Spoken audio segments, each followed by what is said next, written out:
శ్రీమాత్రే నమ. జయ గురు దత్తాత్రేయ నమ. ఈ వీడియోలో మనం వృశ్చిక రాశి వారికి జనవరి 1వ తారీఖు నుంచి మార్చి 31వ తారీఖు మధ్యలో జరగబోయే త్రైమాసిక ఫలితాలు, ఈ రాశి వారికి ఏ విధమైనటువంటి అద్భుతాలు జరుగుతాయి. ముందుగా మనకి ఈ మార్చి 30వ తారీఖున ఉగాది ప్రారంభమవుతుంది. అప్పుడు మన కొత్త పంచాంగం ప్రకారం ఆ తర్వాత వివరాలు మనం తెలుసుకోవచ్చు. ఈలోగా మనకి ఈ 3 నెలల్లో మనం ఏ విధంగా ప్లాన్ చేసుకోవాలి అన్న విషయాన్ని ఈ వీడియోలో తెలుసుకునే ప్రయత్నం చేద్దాం. మరి వృశ్చిక రాశి వారికి ప్రధానంగా మరి ప్రస్తుతం చతుర్థ స్థానంలో సంచరిస్తున్నటువంటి శని భగవానుడు సుమారుగా మనకి మార్చి 29వ వరకు అర్ధాష్టమ శనిగా ఉండడం జరుగుతూ ఉంటుంది. సాధారణంగా అష్టమ శని, అర్ధాష్టమ శని, ఏలినాటి శని ఇవన్నీ కూడా జాతకుడికి శని ఒక గుణపాఠాన్ని నేర్పే స్థానం అన్నమాట. సాధారణంగా శని యొక్క గమనంలో మరి ఒక రాశి నుంచి మళ్ళా అదే రాశిలోకి రావడానికి 30 సంవత్సరాల టైం పడుతుంటుంది. ఈ ప్రయత్నంలో కేవలం 3 స్థానాల్లో మాత్రమే శని భగవానుడు శుభ ఫలితాలు ఇస్తాడు. అంటే మనకి ఒక 30 సంవత్సరాలు మానవుని యొక్క జీవితంలో కేవలం 7.5 సంవత్సరాలు మాత్రమే అనుకూలమైన ఫలితాలు, మిగతా 22.5 సంవత్సరాలు ప్రతికూల ఫలితాలు రావడం జరుగుతూ ఉంటుంది. అంటే ప్రతిసారి 2-3 సంవత్సరాలకు మొత్తం మీద శని భగవానుడు జాతకుడిని మరి ఒక విధంగా అతను చేసినటువంటి పనులను బట్టి అభివృద్ధి, పనిష్మెంటు ఇవన్నీ ఇవ్వడం జరుగుతుంది. అర్ధాష్టమ శని అన్నది చాలా వరకు జాతకుడిని మనసుకి కష్టం కలిగించే విధంగా జాతకుడు వ్యవహరిస్తూ ఉంటాడు అన్నమాట. అంటే ఆత్మీయులు, దగ్గర వాళ్ళే ఏదో విధంగా ద్రోహం చేస్తారు. ఇంతకాలంగా మిమ్మల్ని ఆశ్రయించి మీతో పోషించబడి పెంచబడినటువంటి సొంత వారే మీ మాటకి వ్యతిరేకంగా ఈ గృహాన్ని విడిచి వెళ్ళిపోవడం కానీ, అలాగే పెద్ద వయసులో ఉన్నటువంటి వృశ్చిక రాశి వారిని సొంత కుటుంబం వారే సరిగ్గా పట్టించుకోకుండా ఏదైనా ఒక అనాథ ఆశ్రమంలోనో, ఇంకా కొద్దిగా బెటర్ అయితే ఏదైనా ఓల్డ్ ఏజ్ హోమ్లోనో జాయిన్ చేయడం జరుగుతూ ఉంటుంది. వ్యక్తిగతంగా జాతకుడు ఆస్తి ఉన్నప్పుడు కూడా దాన్ని ఏ విధంగా కూడా అనుభవించలేకపోతాడు. చాలా వరకు ఆస్తి ఇతరుల ఆధీనంలో కానీ రుణాల్లో కానీ ఉండడం జరుగుతూ ఉంటుంది. ఇది విద్యార్థులైతే వారి యొక్క విద్య భంగం కలుగుతూ ఉంటుంది. పూర్తిగా విద్య మీద శ్రద్ధ పెట్టలేకపోతుంటారు. మాతృ సౌఖ్యాన్ని పొందలేకపోవడం జరుగుతూ ఉంటుంది. మధ్యలో చదువుకి ఏంటంటే బ్రేక్ రావడం ఇటువంటివి కూడా జరుగుతూ ఉంటాయి. మొత్తం మీద మాతృ సౌఖ్యానికి ఇబ్బంది పడుతుంటారు. కొంతమంది విషయంలో తల్లిగారి యొక్క ఆరోగ్యం సరిగ్గా అనుకూలంగా లేకపోవడం, సొంత గ్రామంలో బాగా నష్టాలు పాలై అక్కడ ఉన్నటువంటి స్థిరాస్తులు అమ్ముకొని వేరే ప్రాంతానికి మారడం, ఇవన్నీ సాధారణంగా చతుర్థ స్థానంలో శని సంచరించినప్పుడు జరుగుతూ ఉంటుంది. కొంతమందికి ప్రతికూలంగా అయితే ఏదైనా సొంత ఊరు విడిచిపెట్టి వేరే ప్రాంతం వెళ్ళి అక్కడ స్థిరపడడం ఇలా కూడా జరుగుతూ ఉంటుంది. మొత్తం మీద ఏదైనా జాతకుడికి మనసుకి కష్టం కలుగుతూ ఉంటుంది. రుణ బాధలు పెరుగుతూ ఉంటాయి. వృత్తిలో ఎంత కష్టపడినా అభివృద్ధి రాదు. విద్యార్థులు కూడా చదువు పూర్తయిన తర్వాత కేవలం ఏదో టాలెంట్ ఎగ్జామ్స్, కాంపిటేటివ్ ఎగ్జామ్సే రాస్తూ ఏదో ఉద్యోగం కోసం ఎదురు చూస్తూ కాలయాపన చేయడం జరుగుతూ ఉంటుంది. ఈ విధంగా అటు కుటుంబం వారికి భారం అవడం, మొత్తం మీద ఈ శని ఇప్పుడు 2.5 సంవత్సరాలుగా పడుతున్నటువంటి ఇబ్బందులు మీకేముందంటే మనకి మార్చి 29వ తారీఖున 5వ స్థానంలోకి మారడం జరుగుతుంది. అంటే 5వ స్థానం కూడా మిశ్రమ ఫలితాలు ఇవ్వడం జరుగుతూ ఉంటుంది. అటు మంచి ఫలితాలు ఇవ్వదు, అటు చెడు ఫలితాలు ఇవ్వకుండా మిశ్రమంగా ఉంటుంది. అయితే ఏంటంటే కొంతవరకు ఆత్మీయుల్ని దూరం చేస్తుంది. ప్రేమికులు ఎవరైనా ఉంటే వారికి ప్రేమ ఫెయిల్యూర్ అవుతుంది, ప్రేమలో ఎడబాటు వస్తుంది, వివాహ ప్రయత్నాలు వాయిదా పడుతుంటాయి, జాతకుడే తొందరగా వివాహానికి అంగీకరించడం, ఇవన్నీ 5వ స్థానంలోకి వెళ్ళిన తర్వాత మనకి మార్చి 29 తర్వాత జరుగుతాయి అన్నమాట. ప్రస్తుతం ఏంటంటే మరి ఇంతకాలం ఇంతకుముందు మనం ఏమైతే చెప్పామో అవన్నీ మరి నెమ్మదిగా తిరిగి పోగొట్టుకున్నవి ఏదన్నా ఉంటే తిరిగి పొందడం జరుగుతుంది.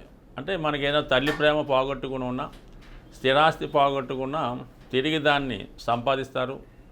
ఏదన్నా హాస్టల్లో ప్రవేశించి పూర్తయినటువంటి చదువుని పూర్తి చేయడం జరుగుతూ ఉంటుంది.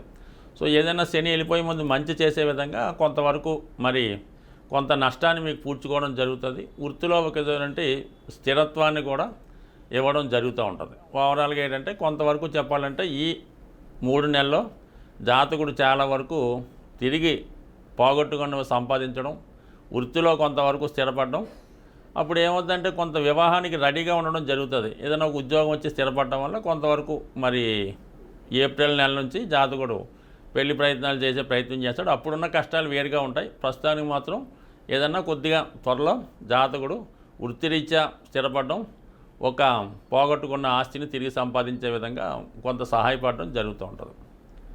ఇక గురుగ్రహం ప్రస్తుతం గురువు సప్తమ స్థానంలో సంచరిస్తూ ఫిబ్రవరి 4వ తారీఖు వరకు కూడా వక్ర గమనంలో ఉండడం జరుగుతుంది. ఈ వక్ర గమనంలో ఉండడం వల్ల ఏంటంటే పెళ్లి విషయంలో కానీ ప్రేమించుకున్న వాళ్ళు పెళ్లి చేసుకుందాం అనుకుంటే ఎవరో ఒకరు తర్వాత కొన్నాళ్ళు టైం తీసుకోవడం, 2-3 నెలలు టైం అడగడం, అలాగే కుదిరిన పెళ్లి సంబంధం కూడా సరిగ్గా అవతల పార్టీ వారు సరిగ్గా మనకి సమాధానం చెప్పకపోవడం ఈ విధంగా జరుగుతుంటుంది.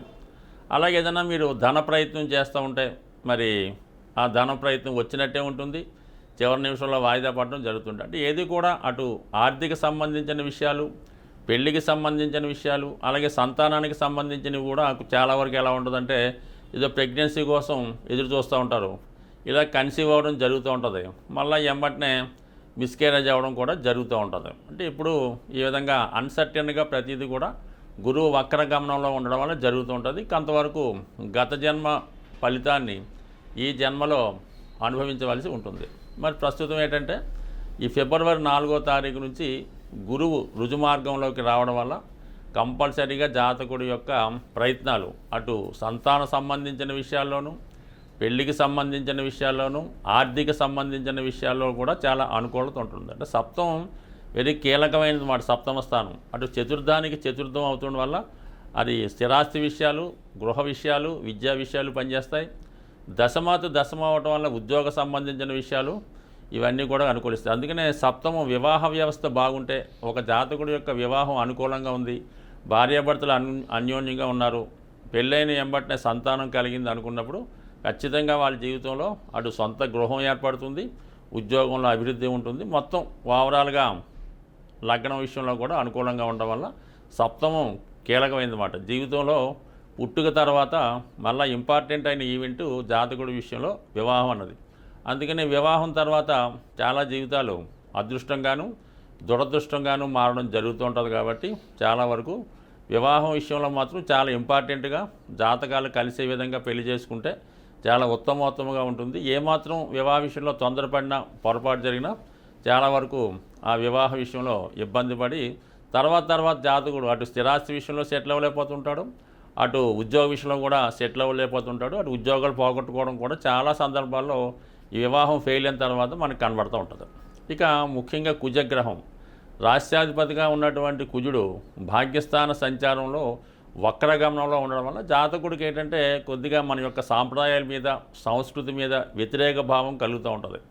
ఏదో విధంగా మనం అప్పటి వరకు ఆ పని అయిపోతే చాలు అన్న విధంగా ఉంటాడు. అంటే అది న్యాయమా అన్యాయమా అన్నది ఆలోచించకుండా కొద్దిగా చట్టానికి వ్యతిరేకంగా ప్రస్తుతం ఉన్నటువంటి రూల్స్ అధిగమిస్తూ చాలా వరకు జాతకుడు తన యొక్క పనులు పూర్తి చేసుకునే ప్రయత్నం చేస్తాడు.